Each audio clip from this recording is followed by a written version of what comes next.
yang ingin saya sharing ke ayah dan bunda yang ada di rumah. Yang pertama adalah kita harus paham betul bahwa anak itu adalah amanah yang harus kita siapkan masa depannya. Karena mereka memiliki masa depannya sendiri, bukan kita masa depannya mereka. Kita ini fungsinya hanya menghantarkan.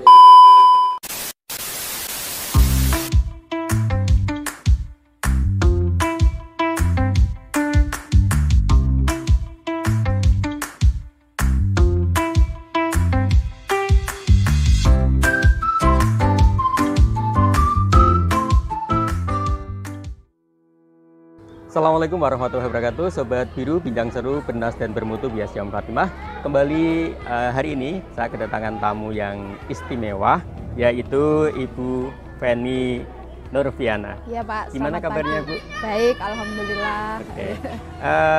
Beliau adalah ibunda dari Ananda Malahayati Mutia Budiharjo, salah satu YouTuber cilik yang ceplos-ceplos ketika bicara. Nah, kita akan mengulik bagaimana pola asuh yang dilakukan oleh ibu, sehingga mungkin nanti akan menginspirasi banyak yang ibu-ibu muda yang juga punya pengalaman untuk memberikan asuhan atau memberikan sentuhan untuk anak-anaknya. Oke, Ibu Feni, boleh cerita sedikit tentang bagaimana excitednya ibu mendapatkan seorang Malahayati yang tentu spesial ya. Bisa diceritakan sedikit? Terima kasih Pak. Sebelumnya terima kasih sudah diundang di acara pagi hari ini. Mudah-mudahan apa yang nanti saya sampaikan memberi manfaat ya. Mungkin sharing saja Pak, karena saya juga pengetahuannya masih terbatas gitu. Saya akan memberikan apa yang saya bisa di sesi ini.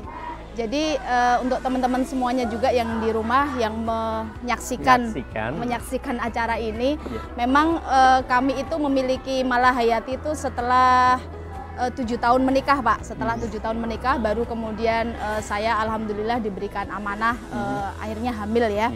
Nah memang sebelum hamil itu saya juga sudah banyak membaca buku-buku tentang parenting dan pengasuhan. Memang ada ketertarikan untuk itu. Kebetulan dulu waktu kuliah juga sempat magang di salah satu yayasan yang bergerak di bidang parenting gitu ya. Jadi pada waktu kami berdua itu tahu saya hamil, memang luar biasa senangnya karena 7 tahun ya, 7 tahun menunggu. Dan alhamdulillah tanpa ibaratnya itu memang murni tanpa ikhtiar yang berlebih gitu Pak, karena natural ya. Waktu 3 tahun pertama pernikahan pernah kita pergi ke dokter, terus 5 tahun pertama ke dokter dan itu belum ada hasilnya. Nah di tahun ke-6 menuju ke-7 itu akhirnya hamil gitu ya. Jadi berdasarkan apa yang kami baca gitu ya, bahwa satu memang perempuan hamil itu harus bahagia Pak ya, itu yang kemudian kita pahami. Akhirnya dan didukung oleh Bapak gitu ya? Iya, didukung juga sama suami. Terus yang kedua juga nutrisi juga harus diperhatikan gitu. Akhirnya memang sejak 0 bulan itu satu kita bicara dari nutrisi dulu ya Pak ya. Jadi makanan yang saya asup waktu hamil itu memang betul-betul saya perhatikan. Contohnya kita makan sari kurma. Nah, itu sari kurma, terus kemudian buah-buahan. Terus kita juga sama sekali tidak makan fast food. Junk food itu kita juga tidak makan. Terus kemudian kayak kopi itu juga waktu hamil kita juga enggak kayak gitu. Terus kami juga konsumsi madu dan sebagainya. Nah itu selama kehamilan. Terus yang lebih penting dari itu waktu usia kehamilan menginjak usia 4 bulan ke atas itu memang kita sering tilawah, terus mendengarkan sesuai sunnah Rasul lah ya, mendengarkan ayat-ayat Al-Quran, terus sering mengajak bicara anak. Sudah mulai diajak ngobrol ya. Jadi waktu itu saya kan juga kerja Pak ya, jadi di perjalanan naik motor itu saya aktivitas apapun tuh anak saya ajak bicara. Jadi ini bunda kerja dulu kayak gini, enak gini, pokoknya selalu saya ajak bicara. Terus kemudian begitu dia lahir, waktu 0 sampai 1 tahun itu malah tidak pernah memakan makanan yang ada gula dan garam. Kemudian ASI eksklusif, memang ASI sangat eksklusif, non formula, sama sekali tidak ada formula. Benar-benar ASI eksklusif. ASI eksklusif ya. Kemudian waktu mulai makan itu juga makanan semua saya buat sendiri Pak. Jadi tidak ada makanan instan, ya? Tidak ada instan. Semuanya bikin sendiri dan ternyata buat ibu-ibu di rumah bikin makanan sendiri untuk anak itu gampang banget. Nggak repot ya Bu ya? Nggak repot. Contohnya Pak, kita bikin kaldu gitu ya, kaldu sapi.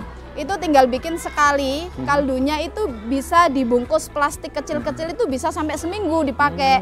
Jadi nanti pas masak lagi cukup kita ambil satu kaldu dari freezer, campur sama nasi gitu ya, terus nanti campur sama labu kuning. Nah ini juga Pak, saya pernah baca kalau labu kuning itu beta karotinnya tinggi, bagus untuk DHA. Jadi waktu Mala usia 6 bulan itu hampir setiap hari saya kasih labu kuning. Jadi itu dia labu kuning tuh terus kemudian waktu umur 8 apa sudah mulai ada giginya, itu jagung Pak. Nah snacknya dia waktu umur 2 tahunan itu jagung godok Pak. Jadi jagung godok, ketela godok, terus labu kuning, snacknya itu seperti itu semua anak saya itu. Jadi dia sama sekali tidak mengenal ciki-ciki apa itu nggak pernah ya. Gitu, terus dia mulai konsumsi gula garam itu setelah 1 tahun lebih kayaknya, itu pun baru sedikit. Terus kenal susu itu saya kenalkan baru susu UHT, itu aja umur 2 tahun ke atas baru dia minum susu UHT. Itu pun tidak kemudian saya sediain Pak. Jadi kayak di rumah saya sediain banyak atau snack ciki-ciki banyak, itu enggak. Jadi kalau dia minta baru saya belikan. Itu karena tujuannya memang saya tidak ingin memberikan ketergantungan. Hanya untuk seperti itu. Itu kalau dari makanan. Saya rasa mungkin itu juga merupakan pondasi bagi nutrisi otaknya si anak sih Pak mungkin ya gitu. Kemudian selanjutnya ketika Mbak Mala akhirnya terlahir di dunia, kemudian pendekatan pengasuhan apalagi yang Ibu lakukan sehingga memang Mbak Mala menjadi sosok seperti yang sekarang ceria, ceplas-ceplos, itu pola asuh seperti apa yang diterapkan Bapak dan Ibu di rumah? Jadi yang pertama seperti pola asuhnya ya Umi Fatimah, no hentakan ya, no bentakan ya, ya tidak dengan kekerasan. Ya walaupun saya sebetulnya galak Pak, ya galak lah gitu ya. Cuma memang kita bagaimana meredam biar kita tidak emosi gitu. Jadi pada saat anak 0 sampai 5 tahun memang saya tidak pernah memarahi secara langsung, kemudian apalagi sampai pukulan, itu sama sekali tidak ada. Itu yang pertama Pak. Kemudian yang kedua, saya juga pernah baca buku itu, kita harus mengasah logika anak dengan sering berdialog. Jadi sejak Mala kecil itu memang saya sudah sering dialog. Apapun itu saya, walaupun dia tidak paham, waktu itu mungkin dia belum bisa bicara, itu saya selalu berdialog. Mengajak bicara jadi pada saat dia lagi mandi, itu saya aja ngomong kayak gitu ya, ngomong apa aja yang ringan. Terus waktu itu juga saya sering bacakan buku, waktu mau tidur itu saya baca, dia nggak paham, umurnya kan masih di bawah 1 tahun lah, itu sering saya ajak baca buku juga di bawah 1 tahun. Terus kemudian, ini juga mungkin sharing buat ibu-ibu di rumah, saya tidak menyetelkan TV ke anak saya, kecuali CD Pak. Jadi saya di rumah benar-benar terpilih ya Bu kontennya. Jadi saya punya beberapa CD, itu banyak sekali, saya rasa di pasaran banyak lah ya. Itu jadi waktu dia bisa duduk itu saya masih ingat, dia itu saya puterin CD, saya tinggal mandi. CD-nya ya CD-CD tentang pengetahuan, kadang juga ngaji atau apa gitu.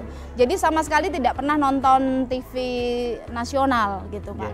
Terus kemudian waktu umur 3 tahunan ke atas, kebetulan kami langganan TV kabel. Nah itu mulai saya puterinnya program TV channel anak. Nah yang mayoritas bahasa asing Pak. Nah begitu dia sudah mulai ngomong, itu tiba-tiba keluar sendiri kosakata yang bahasa asing campur bahasa Indonesia dan sebagainya itu. Jadi memang kami lebih memilih untuk pendidikan karakternya ya. Jadi semacam bagaimana problem solving itu juga kita coba ajarkan dari dini ya, mulai dari diskusi itu tadi Pak. Pernah suatu saat itu dia minta permen Pak.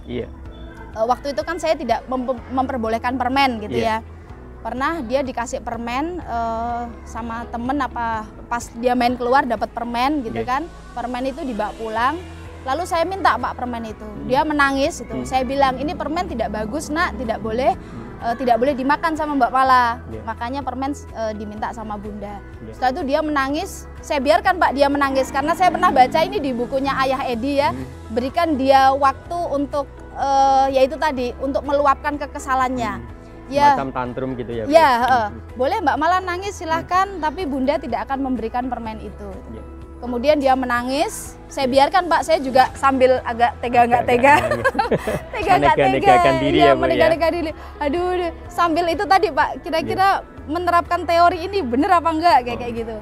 Akhirnya dia berhenti sendiri Pak nangisnya, terus mendekati saya dan tidak meminta permen itu. Nah, artinya dia tahu bahwa ini tuh tidak boleh karena tidak bagus untuk kesehatan. Jadi kita harus selalu memberikan penjelasan sebab akibat. Terus semuanya harus ada rasional reasonnya gitu ya, alasan secara rasional. Jadi tidak asal tidak boleh. Nah itu. Terus kemudian saya juga pernah baca kalau kita ngomong sama anak itu jangan dipelo-pelokan ya Pak kalau bahasa Jawa. Jadi saya tidak pernah ngomong menirukan apa dia gitu. Umpamanya bahasa Jawa, dawah, wawah, wawah gitu. Terus apa sih ya, banyak lah. Itu saya tidak pernah seperti itu. Jadi pada saat malah bisa ngomong, dia itu tidak ada R-nya yang hilang. Sudah mulai keder R-nya itu kelihatan Pak. Itu beberapa hal. Ya, sangat menarik sekali. Yaitu yang pertama mulai dari penyiapan fisik, kemudian penyiapan sikap mentalnya sudah tertata dengan sangat baik karena Ibu Feni ini membekali diri dengan parenting atau pengetahuan bagaimana mengasuh anak jauh sebelum punya anak. Bisa dikatakan begitu ya. Oke, nah kemudian yang kedua ini salah satu yang istimewa dari Mbak Mala ini adalah dia bisa membaca gambar, buku cerita, kemudian dia hanya dilihatkan rangkaian buku, rangkaian gambar, tapi dia bisa merangkai kalimat, merangkai sebuah cerita gitu ya. Nah, padahal dia saat itu belum bisa membaca huruf. Dia hanya membaca gambar, tapi penceritaan yang dia lakukan itu bisa mirip, bisa natural sesuai dengan gambar imajinasinya. Nah, kira-kira apa yang membuat Ibu untuk bertahan untuk tidak memaksa Mbak Mala harus membaca secara dini? Keyakinan apa yang membuat Ibu bisa bersikap seperti itu? Jujur Pak, saya sebetulnya kaget juga Pak dengan pencapaian yang dicapai Mala karena seperti yang saya sampaikan di awal tadi kan saya lama nggak punya anak, kemudian saya juga baca-baca buku, akhirnya secara nggak langsung saya kayak mendapatkan sebuah project baru gitu loh. Kayak ini tuh big project. Kayak big project yang harus saya bikin sedemikian rupa sesuai teori-teori. Harusnya memang setiap anak itu adalah big project karena amanah gitu ya dari Allah. Betul Pak. Ya itu juga menjadi satu landasan kita bahwa pada saat kita memiliki anak itu kan kalau Khalil Gibran bilang kan anakmu bukan anakmu gitu kan. Anakmu adalah anak masa depan. Kan kita hanya seperti busur panah gitu Pak ya. Kita hanya punya alatnya. Setelah itu kan kita akan melesatkan anak itu. Dia sesuai dengan bagaimana dia melesat, kita hanya mampu untuk menyediakan sarana dan prasarananya. Betul. Jadi berangkat dari situ akhirnya saya memang betul-betul berkeyakinan bahwa untuk pengetahuan-pengetahuan yang sifatnya verbal atau kognitif itu pada dasarnya setiap anak punya kemampuan untuk itu. Terlepas anak itu cerdas atau enggak, nutrisi tercukupi atau enggak, sebetulnya itu setiap anak punya gitu ya, punya kemampuan untuk mencapai itu gitu.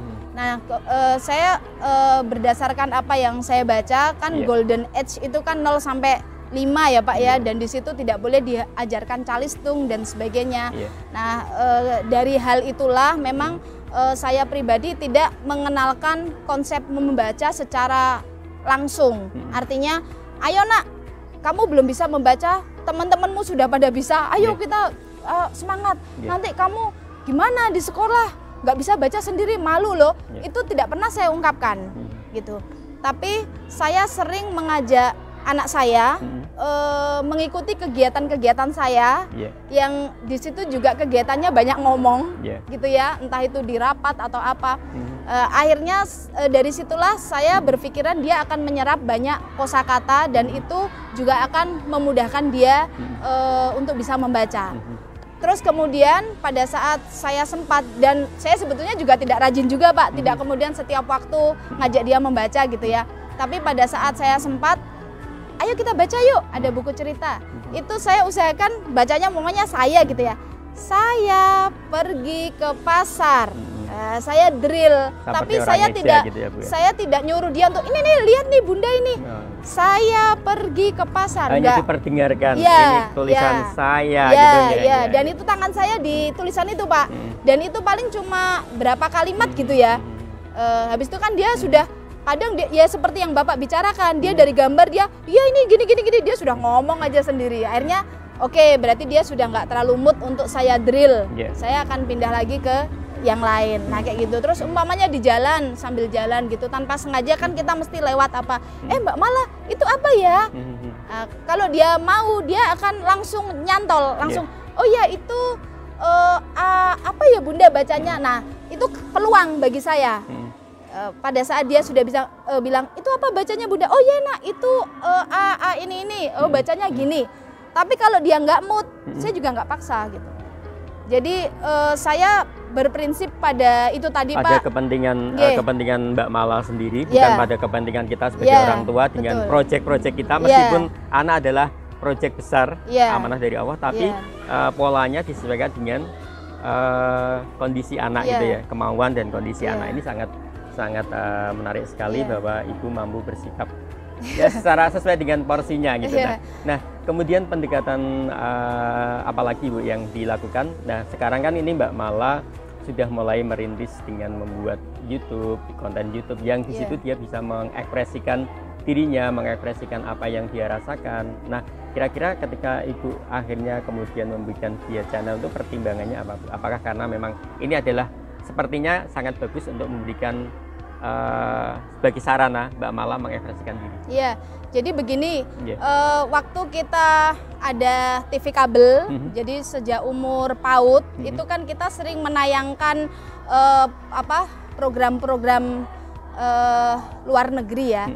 Terus kemudian malah akhirnya bisa searching sendiri. Kebetulan waktu itu pertama kali yang suka dia lihat itu tayangannya YouTube-nya Casey Rachel namanya. Casey Rachel itu orang Filipina.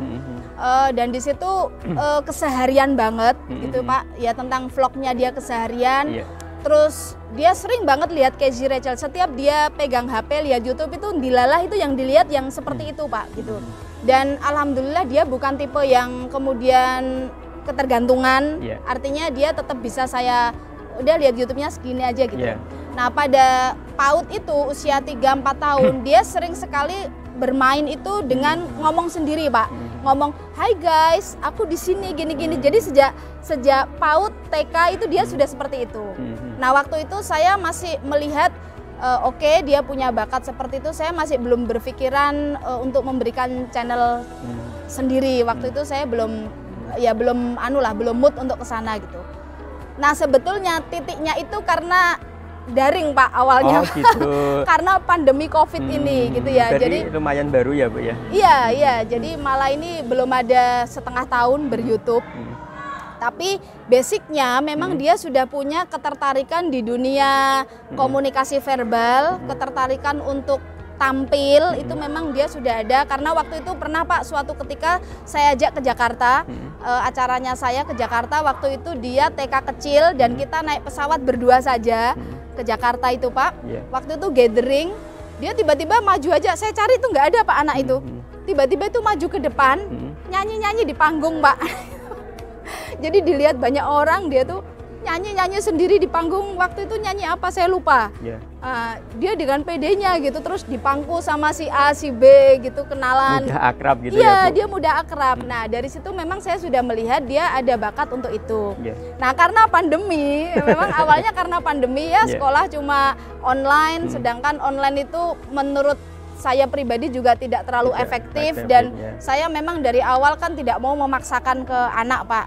Akhirnya saya melihat wah YouTube ini bisa salah satu alternatif kegiatan bagi Mala, biar satu juga dia tidak bosen mau ngapain, terus kemudian yang kedua juga dia tidak terlalu HP minded, ya kan? Ya alhamdulillah sih lingkungan banyak anak kecil sehingga dia juga bermain.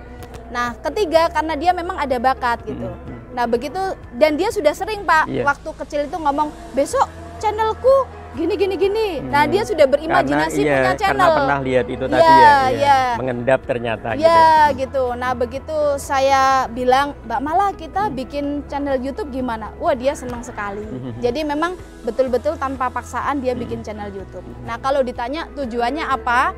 Ya, yang pasti satu, eksplorasi bakatnya dia karena dia sudah ada gitu. Kemudian yang kedua, ya saya pengen karena ini sudah terlanjur bikin, memang kita insya Allah kita garap serius, kita pengen memberi banyak manfaat. Jadi channelnya ini konsepnya itu fun learning, kidpreneur Pak. Jadi saya arahnya itu adalah kidpreneur. Mungkin kalau teman-teman lihat di channel YouTube-nya Mala itu banyak yang tentang wirausaha secara nggak langsung. Karena Mala itu Pak, waktu SD kita pernah bikin slime dan kita jual. Iya. Kebetulan kalau di sini kan ada ITC, ada apa namanya kegiatan yang memang dibuat untuk program mengasah entrepreneurship anak-anak. Di antaranya adalah ITC dengan mereka berjualan, membangun dengan sama-sama teman itu mengatur atau merencanakan sesuatu untuk dijual, bagaimana menata standnya dan seterusnya, itu juga ada di sekolah. Terus yang ketiga ya karena YouTube itu juga ada nilai komersilnya, mudah-mudahan kita juga bisa mencapai ke sana. Amin. Tapi dengan kita mencapai ke sana itu malah luar biasa Pak cita-citanya. Dia itu pernah ngomong nanti saya mau giveaway rumah. dia nggak tahu konsep materi itu besarnya seberapa nggak tahu, tapi dia sudah pengen mau giveaway rumah lah, mobil apa. Itu yang ada di pikirannya Mala Pak gitu. Oke. Nah, kemudian terakhir untuk Ibu, pertanyaan terakhir ini. Semoga nanti kesempatan lain Ibu Feni masih kerso untuk rawuh di Bincang Seru, yaitu harapan Ibu untuk para orang tua bila mengetahui memang anak mengalami, bukan terlambat ya, karena memang prosesnya anak kan beda-beda ritmenya beda-beda. Bagi anak-anak yang memang belum mendapatkan kliknya untuk membaca, pesan untuk para orang tua sehingga anak-anak tetap bisa menikmati membaca itu adalah nanti menjadi keasikan, bukan menjadi beban. Nah, itu pesan Ibu untuk para orang tua di rumah. Oh iya. Jadi yang ingin saya sharing ke ayah dan bunda yang ada di rumah, yang pertama adalah kita harus paham betul bahwa anak itu adalah amanah yang harus kita siapkan masa depannya, karena mereka memiliki masa depannya sendiri, bukan kita masa depannya mereka. Kita ini fungsinya hanya menghantarkan. Oleh sebab itu kita harus memiliki media-media yang bisa mendukung untuk kesiapan baik afektif atau kognitif dari si anak ini mencapai masa depannya. Itu yang pertama yang harus dipahami oleh ayah bunda semua. Kemudian yang kedua adalah bahwa masa golden age itu adalah memang fondasi awal anak untuk menyerap segala ilmu pengetahuan, dan pastinya kemampuan calistung membaca, menulis, menghitung itu harus kita yakini anak pasti akan bisa. Nah, untuk menuju ke sana memang jalannya akan berbeda gitu. Jadi yang perlu kita siapkan sebagai orang tua adalah memfasilitasi, tapi tidak memaksa. Artinya umpamanya di luar ada semacam kursus ABC yang calistung.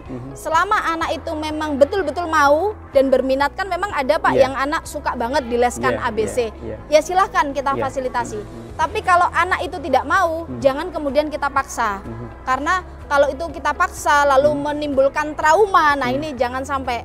Kalau menimbulkan trauma, akhirnya dia akan seperti yang tadi Pak Wiji bilang ya, akhirnya dia akan benci membaca atau bahkan melihat buku pun dia akan benci gitu.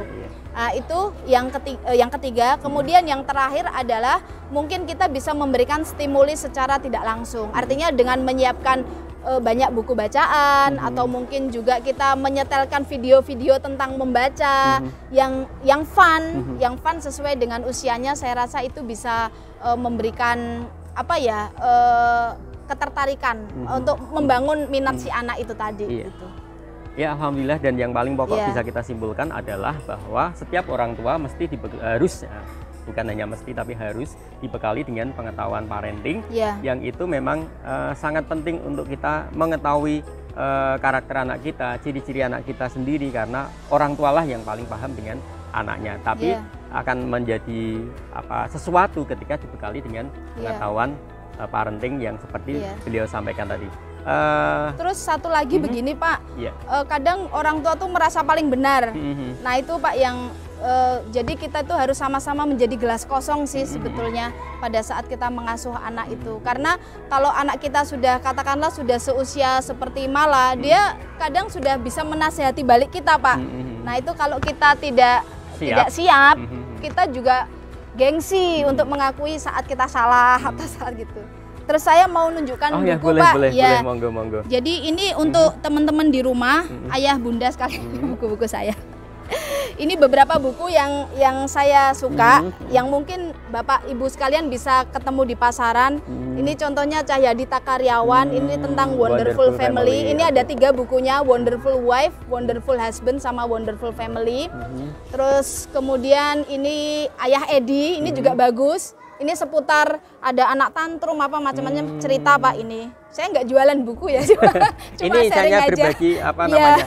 Saking excitednya Ibu ya, pengalaman-pengalaman ini ingin dibagikan kepada kita semuanya. Ini saya suka banget Ida S. Widayanti.